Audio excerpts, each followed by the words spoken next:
The 1970s were a transformative time for the American automotive industry, but not always for the better. As fuel crises, rising insurance rates, and increasing regulations began to reshape the market, many American car manufacturers prioritized cost savings over safety. In fact, some of the most dangerous cars of the era were poorly designed and unsafe for the drivers who trusted them. Let's take a look at some of the most perilous American cars of the 1970s. Vehicles that made the streets feel more like a battlefield than a highway. Dear viewer, don't forget to subscribe to the channel. Thanks for your support. Number 10. By 1975, the Dodge Dart was a veteran of the compact car scene. Introduced in 1963, it rode on the aging A-body platform and had seen only mild facelifts over the years. Dodge marketed it as a simple, honest car for working-class Americans, and it filled that role well. But underneath the reliability was a 1960s compact structure still struggling to exist in a 1970s regulatory world. That's where the danger came in. The Dart's unibody construction, introduced in the early 60s, was considered advanced at the time. But by 1975, it was structurally outdated, rigid in all the wrong ways, lacking any kind of energy absorption in a crash. There were no engineered crumple zones, meaning crashed energy wasn't absorbed. It was transferred directly to passengers. A frontal impact meant the firewall and dash could crush into the cabin, and rear impacts left fuel tanks frighteningly exposed. The side structure of the Dart was nothing more than thin sheet metal, basic door bracing, if any, no reinforcement or intrusion bars. In a side impact collision, especially from an SUV or full-size car, the Dart's doors and pillars offered next to no protection. The result? Even a 25-mile-per-hour T-bone could seriously injure or kill occupants. Despite new regulations slowly mandating collapsible steering columns, many Darts of this era still had partially collapsible but incomplete safety designs. Older-style columns that could impale drivers in frontal crashes, sharp interior edges and metal trim which didn't absorb impact. The dash was hard plastic or metal, the knobs protruded, and the steering wheel itself lacked any meaningful padding. By 1975, some safety features were becoming more common, but the Dart still skimped. No airbags, still years away industry-wide. Basic lap belts in back, shoulder belts often unused or ignored. Head restraints were minimal and poorly engineered. No anti-lock brakes, traction control, or stability systems.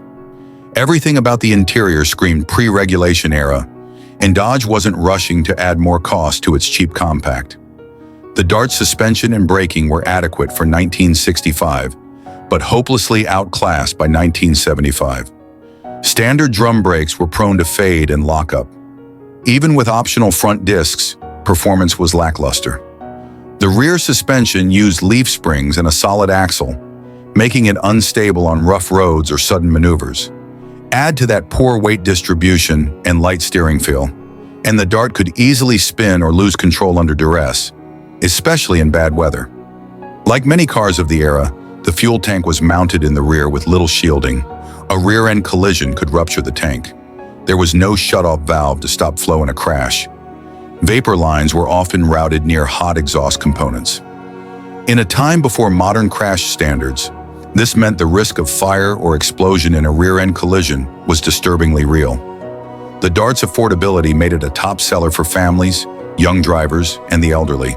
But it had no true child restraints or latch systems. Bench seats that offered no lateral support. Rear seats so close to the trunk that cargo intrusion was possible in crashes. The illusion of safety came from its size. Larger than a subcompact but still a compact car. But that illusion could be deadly. By 1975, other compacts, like the Chevrolet Nova, Ford Granada, and even imports like Toyota Corolla, were offering better crash protection, more modern engineering, and evolving safety gear. The Dart, still chugging along with its early 60s DNA, Dodge wouldn't replace it until the Aspen debuted in 1976. By then, the Dart was a laughably outdated holdout. It was like driving around in a safety museum, but one that could kill you on impact. The 1975 Dodge Dart was loved for its ruggedness, simplicity, and affordability, and it truly did serve its owners well in many ways.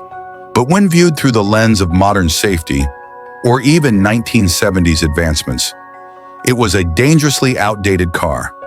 No crumple zones, minimal protection, poor handling under stress, and a structure never designed for survival. It was a car that outlived its era, but not without serious consequences for those inside when things went wrong. Number 9.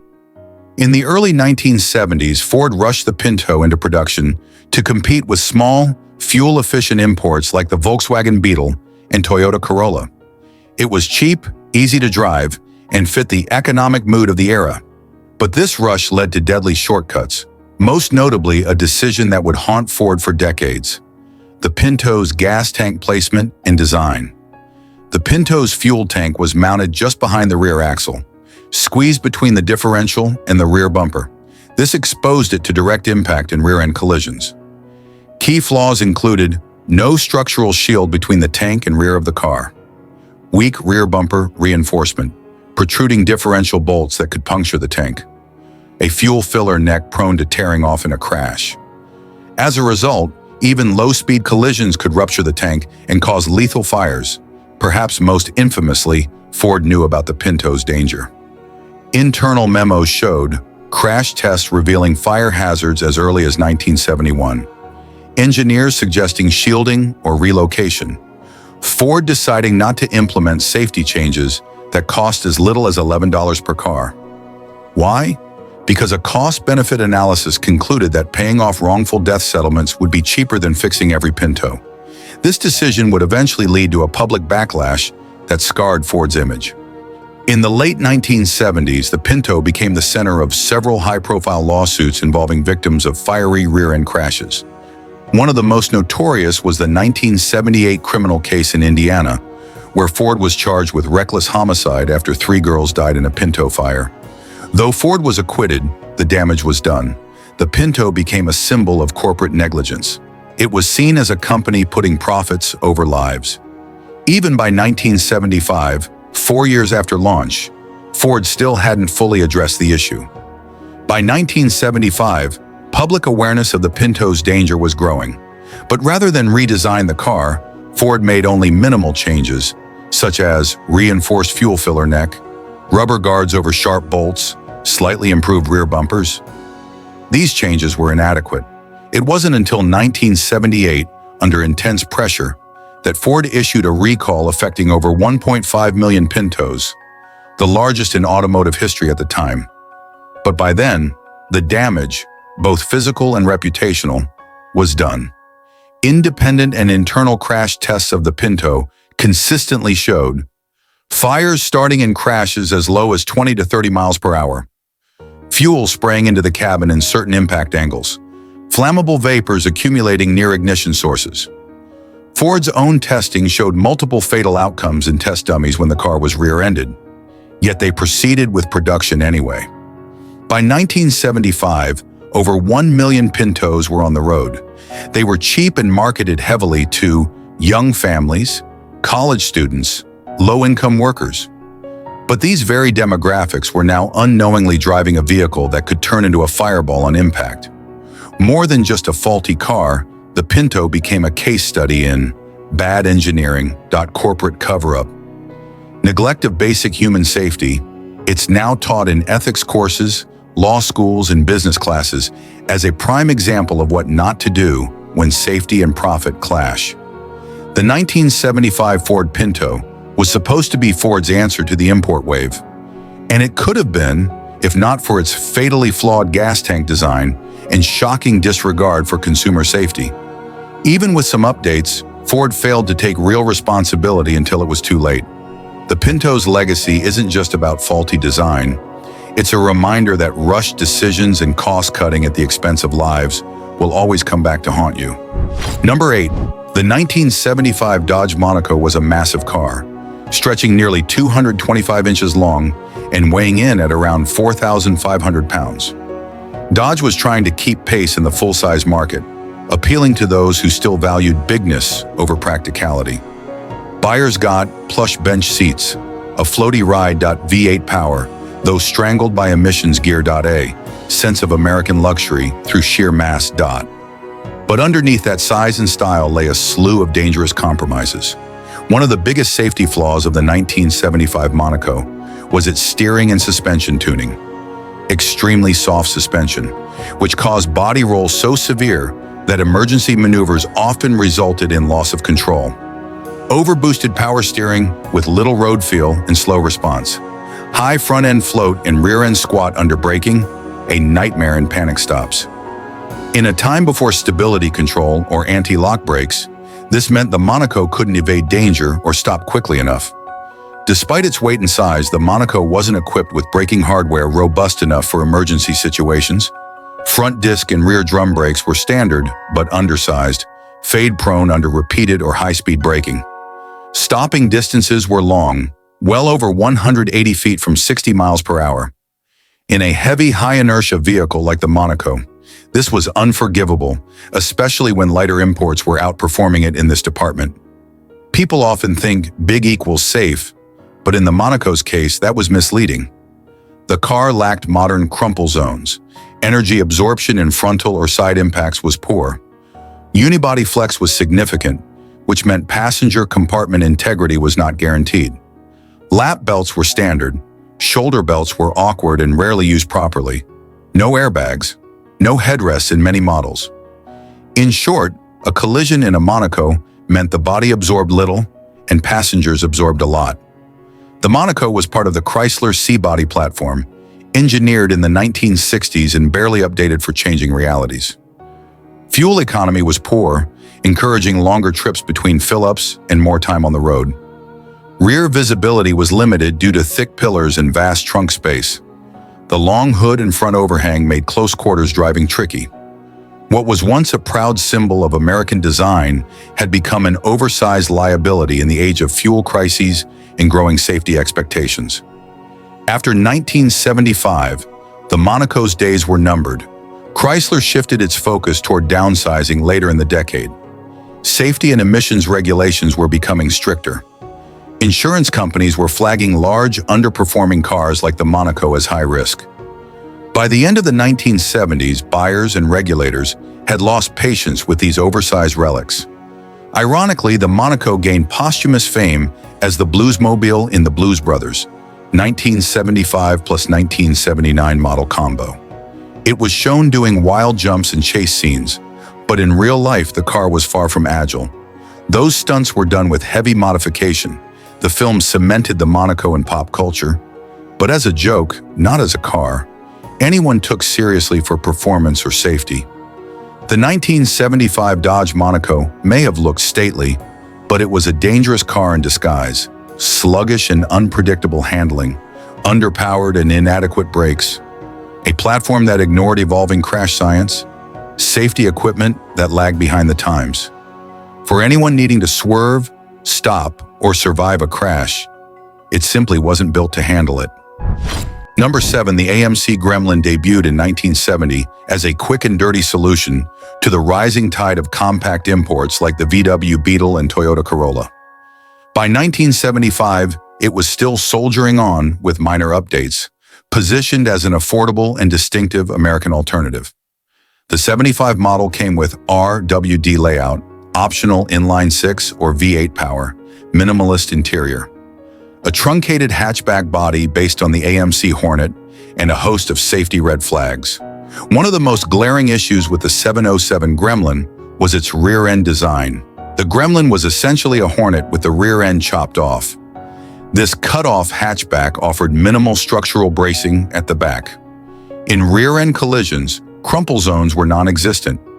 Rear passengers, if any, sat dangerously close to the impact zone. Crash tests in the 1970s revealed that in a moderate rear collision, the hatch could buckle and intrude into the cabin, a serious danger in an era before rear airbags or reinforced cargo walls.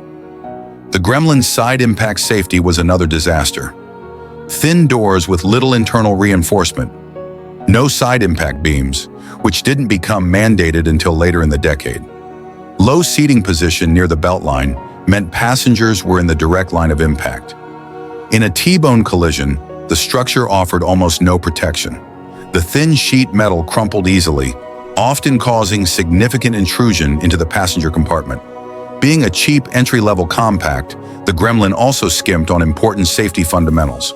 Soft suspension with vague overboosted steering. Narrow track width made the car twitchy in emergency maneuvers. Rear drum brakes standard, with disc brakes optional but rare. No anti-lock brakes, no traction control, and no stability features of any kind. This meant even moderate speed panic stops or swerves could send the Gremlin out of control, especially on slick or uneven roads. In 1975, federal regulations were slowly pushing automakers towards safer designs. But AMC lagged. No airbags, no crumple zones, only basic lap belts and early shoulder belts that were often ignored. Interior padding was minimal, with plenty of hard plastic and metal edges. You were sitting in a small box with almost no meaningful protection in a collision. While formal NHTSA crash data from the mid-70s is spotty, independent studies and anecdotal evidence showed poor frontal crash energy absorption, with engine components intruding into the cabin. In side-impact mock-ups, dummies experienced serious torso and head trauma. Rear impact simulations showed fuel tank vulnerability and lack of rear seat survival space. These weaknesses were often glossed over because the car was so cheap, but they were real and alarming. Part of the problem was AMC's situation in the 1970s. The company was in financial survival mode. Much of their engineering was cost-cutting and improvisation. Safety wasn't a primary design priority. Selling a car under $2,000 was. As a result, the Gremlin never got the structural updates or reinforced architecture it desperately needed. Today, the 1975 AMC Gremlin has a nostalgic appeal. It's funky, weird, and undeniably a part of 1970s automotive Americana. But its legacy as a dangerous, poorly engineered compact shouldn't be overlooked. It's a reminder of how aesthetic quirks and low prices were sometimes prioritized over basic safety, and how small size didn't mean safe urban commuting, especially not in the 1970s. While the Gremlin had character, it also had serious safety flaws that made it one of the most dangerous American compacts of the mid-1970s. From its barely there crash protection to its flimsy side structure, it's a car that made survival more a matter of luck than engineering. Number 6, introduced in 1970 as a fastback variant of the Plymouth Valiant, the Duster hit a sweet spot in the market. Compact size, affordable pricing, room for a slant 6 or even a 360 V8. Youth appeal and sporty looks. By 1975, the Duster was nearing the end of its design cycle, and while it still had charm, it was seriously behind in safety engineering, especially as federal standards were tightening. Despite its popularity, the Duster was built on the aging A-body platform, dating back to the early 1960s. What did that mean in practice? No reinforced passenger cage, no crumple zones in the front or rear. Thin roof supports, especially dangerous in rollovers. The unibody chassis lacked torsional rigidity, making it susceptible to collapse in serious accidents. In high-speed frontal or side collisions, the Duster's shell folded like a cheap card table. Despite being a low-slung coupe, the Duster had a dangerous combination of traits that made it more rollover-prone than people realized. Soft suspension with poor rebound control, rear leaf springs and a high ride height in the rear for muscle car stance, light front end, especially in slant 6 models, narrow track width for the body size. Under panic maneuvers, especially at freeway speeds or in wet conditions, the Duster could tip over alarmingly easily, and once it did, the roof structure was nowhere near strong enough to protect the occupants. By 1975, some safety regulations were finally being implemented, but the Duster treated them more like annoying hurdles than priorities. No airbags, lap belts only were standard, shoulder belts were primitive and rarely used. Steel dashboard components remained in place from earlier models. Energy-absorbing steering column? Optional and not present in many builds.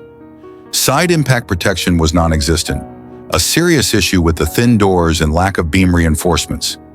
Even the basic safety tech that existed by the mid-70s was either absent or poorly integrated. Handling was a mixed bag depending on the engine, but overall the Duster was far from stable under emergency conditions. Brakes. Front discs were optional, not standard. Rear drums were small and faded quickly. Steering. Sloppy, overboosted power. Steering was common. Suspension. Tuned for comfort, not control. Tires. Often undersized bias plies and less upgraded. Add this all up, and the Duster could plow through corners or lose control under hard braking, particularly dangerous for young drivers, its target audience. Another overlooked safety issue? Engine bay fires and poor underhood wiring. The Slant 6 and 318 engines were reliable but packed tight. Cracked fuel lines or poorly maintained carburetors could cause leaks right onto hot manifolds. Several owner reports from the era cited engine bay fires, especially in hot climates or high-speed conditions. AMC Gremlins and Pintos weren't alone when it came to dangerous fuel management. The Duster had its share of fire risks too. It's important to recognize that the Duster is remembered fondly for its affordability, its straight-line speed, especially the 340 models, its everyman muscle appeal. But behind that legacy is a flimsy structure, poor rollover safety, and minimal crash protection. For all its charm, it was a time bomb in the event of an accident. The 1975 Plymouth Duster offered plenty of thrills for the money, but when judged by today's standards, or even mid-70s safety norms, it was a seriously dangerous ride. No meaningful rollover protection, weak structural engineering, lack of modern crash mitigation, brakes and steering that left you stranded in an emergency. It was fun to drive, until things went wrong. Then the Duster turned from a lively little coupe into a lethal piece of Detroit sheet metal. Number 5 launched in 1970 as Ford's answer to rising imports and the fading Falcon. The Maverick was meant to be cheap, simple, easy to maintain, visually sporty, thanks to its Mustang-ish fastback styling. But by 1975, the Maverick was dragging around a 5-year-old platform, safety shortcuts, and mounting complaints about reliability and control. In a changing era of federal safety scrutiny, it was still very much a 1960s car with vinyl stickers slapped on. The Maverick was never designed with modern crash protection in mind. Its core issues: no real crumple zones, weak thin-gauge steel in the doors and roof, a floor pan and firewall borrowed from the 1960 Falcon, itself a relic of early compact design. No side impact reinforcements, despite growing federal concern over T-bone collisions. In any significant accident, the Maverick's body panels would crumple dangerously inward with poor passenger survival space. Rear-end crashes were especially problematic. There was no meaningful protection behind the back seat. Even though it was small and lightweight, the Maverick had terrible road feel and sloppy dynamics, especially in the 1975 versions equipped with overboosted power steering on higher trims, narrow bias ply tires prone to losing grip, soft suspension that created unpredictable body roll, a front-heavy balance with nose plow tendencies under braking. In emergency situations, swerving, sudden braking, or wet road conditions, the Maverick had no composure. It was twitchy in corners and vague in high-speed maneuvers. The 1975 Maverick came standard with front disc and rear drum brakes on some models, but even these were primitive and underpowered by modern or even mid-70s standards. Rear drums were small and prone to fade. Brake balance was uneven, especially with varying passenger cargo loads. Early reports cited pulling under hard braking and spongy pedal feel. Cheap materials and poor heat dissipation meant braking downhill was nerve-wracking. In a car this light, stopping power should have been a strength. Instead, it became a liability. Ford offered very little beyond the bare minimum in safety tech. Lap belts standard, shoulder belts often went unused due to awkward mountings. Steel dash inserts and sharp interior features remained in base models. No airbags, not yet federally required. No head restraints in early models. No rollover protection. No door reinforcements. And even the hood latch had a tendency to fail, sometimes flying up under heavy wind. Many buyers in '75 didn't realize that, when stripped down, the Maverick was still very much a Falcon underneath, with nothing more than visual updates. Like several other compacts of the era, the Maverick was also vulnerable to fuel system problems. The fuel tank was mounted high and close to the rear seat back. In rear-end collisions, the tank was dangerously close to crumple zones, risking rupture. Carbureted engines could leak fuel around the float bowl or fuel lines, which ran perilously close to hot manifolds. There weren't as many fire-related headlines as the Pinto, but the Maverick shared many of the same fundamental vulnerabilities. The Maverick sold well in its early years thanks to low MSRP, Mustang-like silhouette, simplicity, and easy maintenance. But it was outdated by 1975, with poor crash survivability, minimal active safety, and no real updates to make it competitive with even domestic rivals like the Nova or Dart. It quietly disappeared by 1977, with little fanfare and few mourners. While the 1975 Ford Maverick may have looked like an honest little commuter car, the truth is that it lacked every meaningful aspect of occupant protection. Its vague handling, unreliable braking, and outdated unibody structure made it a hazard, not just to its driver, but to everyone on the road near it. It was easy to buy, cheap to run, and dangerously unprepared for the world outside your driveway. Number 4. The 1975 Cadillac Eldorado convertible was a luxury land yacht in every sense.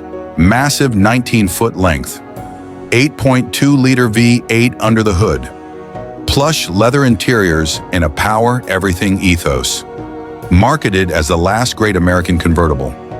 But beneath that imposing body and elegant profile was a car that posed serious safety risks, especially in the categories of rollover protection, crash dynamics, and pedestrian safety. Being a convertible, the Eldorado was immediately at a structural disadvantage. No fixed roof meant no rollover protection whatsoever. No reinforced A-pillars or roll bar. A heavy car with soft suspension and high center of gravity. If this 5,400-pound beast tipped over in an accident, whether due to impact or evasive maneuver, the occupants were fully exposed. The folding top, whether vinyl or down altogether, offered zero protection in a rollover event. The Eldorado's front end was enormous, nearly 6 feet long, softly sprung, poorly reinforced at the bumper level. That massive overhang posed unique dangers.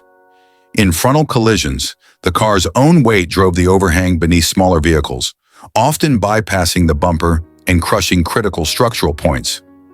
The long nose also delayed crumple response, absorbing less impact than shorter, more modern crash structures. Pedestrians were particularly vulnerable, hit by the hood or fenders before the bumper made contact. In short, the car's very shape made it lethal in crashes with smaller or lighter vehicles, and Cadillac's engineering hadn't caught up with the risks. The Eldorado was heavy, even by 1970s standards. Curb weight, approximately 5,400 pounds. Front-wheel drive, but with massive front weight bias. Braking systems were outdated and prone to fade. While it had front disc brakes, they were undersized for the mass. Mounted on a suspension system tuned for comfort, not stability, paired with skinny white wall tires that had little actual grip. Stopping distances were long. Combine that with slow steering and massive dimensions, and this Cadillac couldn't avoid trouble if it tried.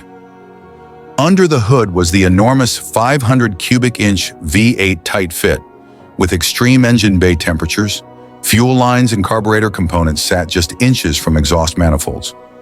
Though not as notorious as Pintos or Vegas, Eldorados had occasional fire risks due to overheated engine compartments, fuel leaks under stress, electrical shorts from aging wiring in cramped areas. Again, safety took a back seat to luxury and raw displacement. Inside, the Eldorado was lavish, but not safe. Large steel dashboard covered in padded vinyl. No airbags, of course. Seatbelts were available, but often unused due to laziness and poor ergonomics. Side impact protection was basically non-existent, especially in the doors. If you were in a side crash or T-bone accident, the car might have looked tough, but it crumpled poorly and offered no protection from intrusion. The 1975 Cadillac Eldorado convertible was an engineering marvel in many ways. It was powerful, smooth, iconic, and comfortable. But that came at the complete expense of safety. No rollover protection, dangerous crash dynamics due to weight and shape, brakes and handling too soft for evasive maneuvers, poor visibility and massive blind spots. It wasn't just the last great American convertible, it was one of the last of the truly dangerous American luxury cars. Number 3. The 1975 Lincoln Continental. Mark IV was the kind of car that made a statement before it even started. Over 19 feet long, curb weight, nearly 5,300 pounds, 460 cubic inch V8 under the hood, opera windows, vinyl roof, hidden headlights. This was Ford's answer to the Cadillac Eldorado, opulence first, engineering second, and safety, somewhere way down the list. While it looked like a fortress, the Mark IV was actually a dangerously outdated piece of 1970s automotive engineering. In the mid-1970s, most American cars still lacked basic crash energy management. The Mark IV was a textbook example. Rigid body-on-frame construction absorbed little impact. No real crumple zones to dissipate kinetic energy. Front and rear ends were built more for appearance than deformation. In a collision, energy that should have been absorbed by the car's structure was instead transferred directly to the occupants, especially in frontal crashes. The illusion of tank-like safety masked a lack of progressive crash design. At over 2.5 tons, the Mark IV was hard to stop, slow to maneuver, a battering ram in a multi-car accident. While the Lincoln itself might survive a crash better than a smaller car, other vehicles and pedestrians didn't. Smaller compacts were crushed beneath its high bumpers and long overhangs. Pedestrian impacts occurred above bumper level, often resulting in head or torso injuries. In a T-bone or intersection crash, the Mark IV's mass often overwhelmed safety systems in lighter vehicles. This car was a danger not because it was fragile, but because it was too heavy, too stiff, and too unforgiving in a crash scenario. The Mark IV's suspension and steering were tuned for one thing: comfort, which meant excessively soft suspension with lots of body roll. Vague, slow steering that made emergency maneuvers nearly impossible. Small disc brakes up front, drums in the rear, easily overwhelmed by the car's weight. Stopping distances were long, reaction times were slower. In an emergency, the Mark IV was like trying to swerve a cruise ship. In 1975, you were lucky to get the basics. No airbags, no anti-lock brakes, no side impact beams, lap belts and shoulder straps were present, but poorly integrated and uncomfortable. So many went unused. The interior looked safe, plush, padded and wrapped in leather, but it was all a facade. Underneath was minimal reinforcement and little thought to survivability in serious crashes.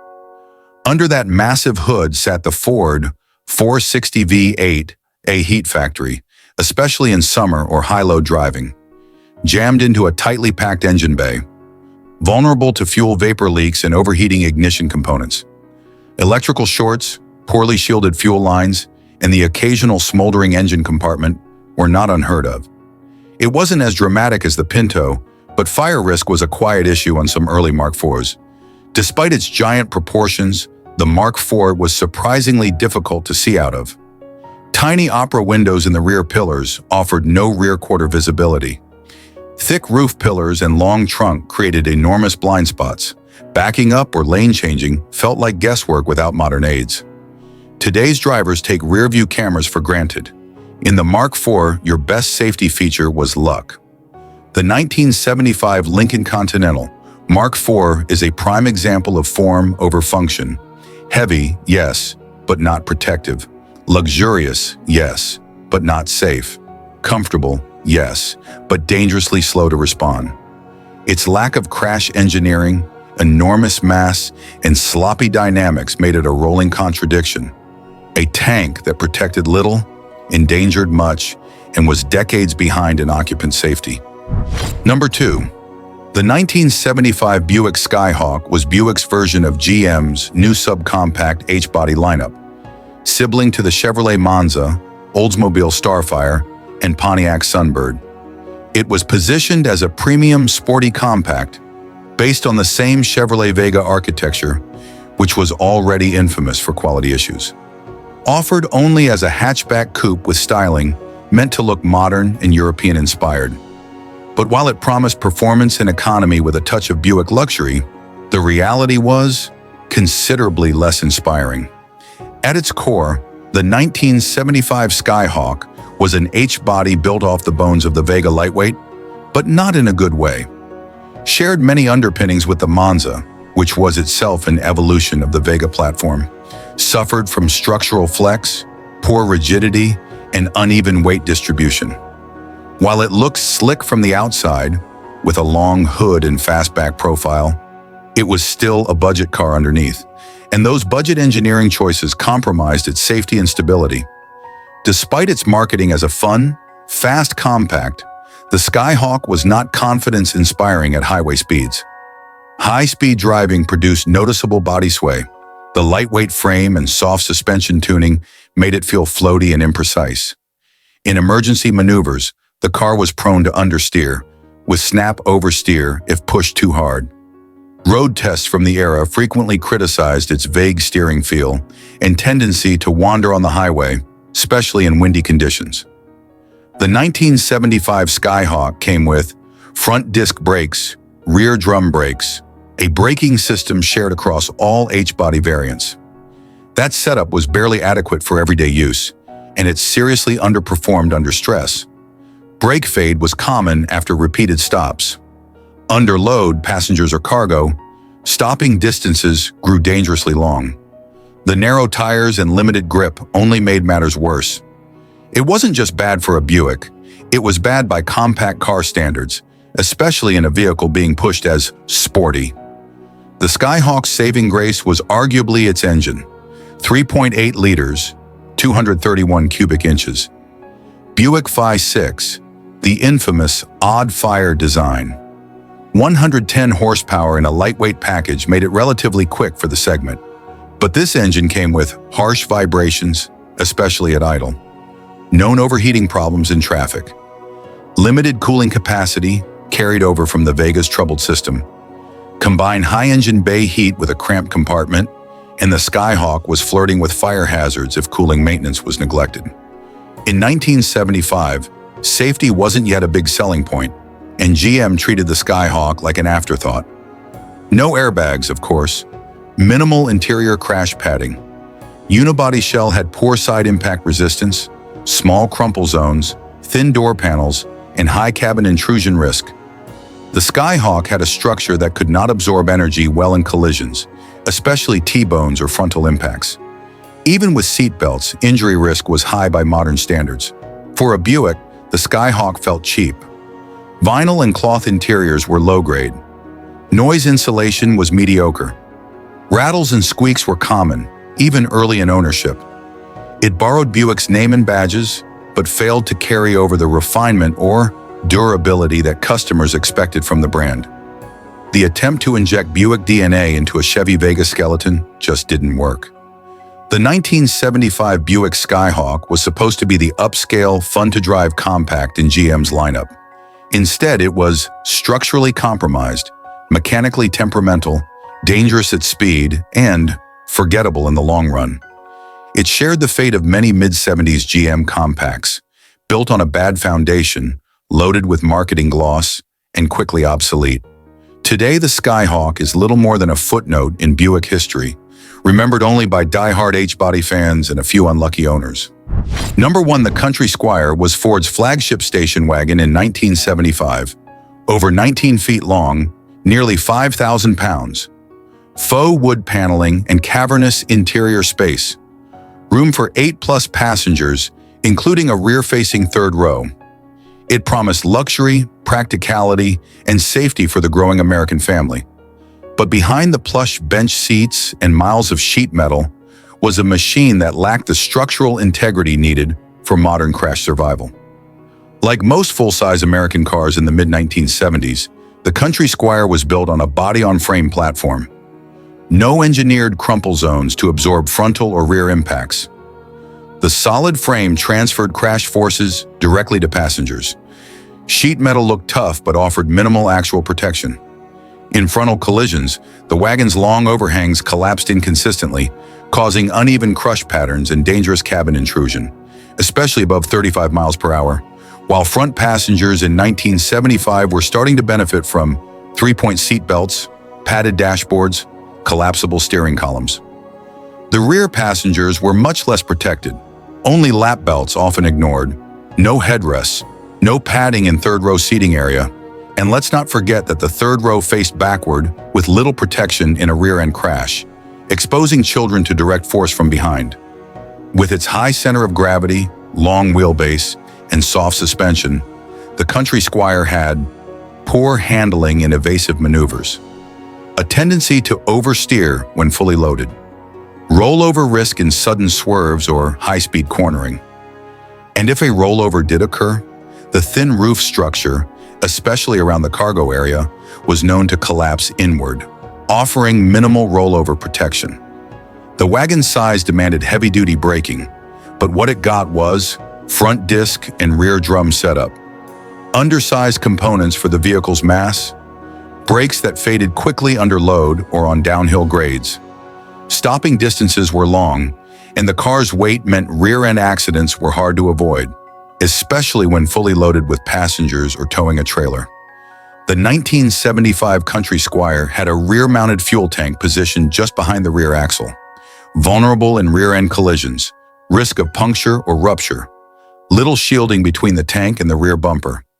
One hard impact could turn a minor crash into a fiery disaster, particularly with full fuel loads and no modern vapor containment systems. Despite its huge size, the Country Squire had massive blind spots, especially with all three rows occupied. No rear camera, of course. Side mirrors were small and poorly positioned. Parallel parking or reversing was often a game of chance. Combine all that with lazy power steering, and it was a hard car to control, especially for smaller or less experienced drivers.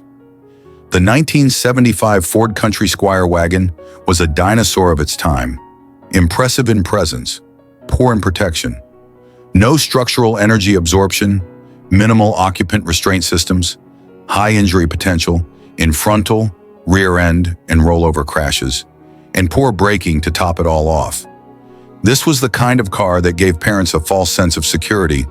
It looked indestructible, but in a serious crash, it folded like cheap aluminum and left its passengers dangerously exposed.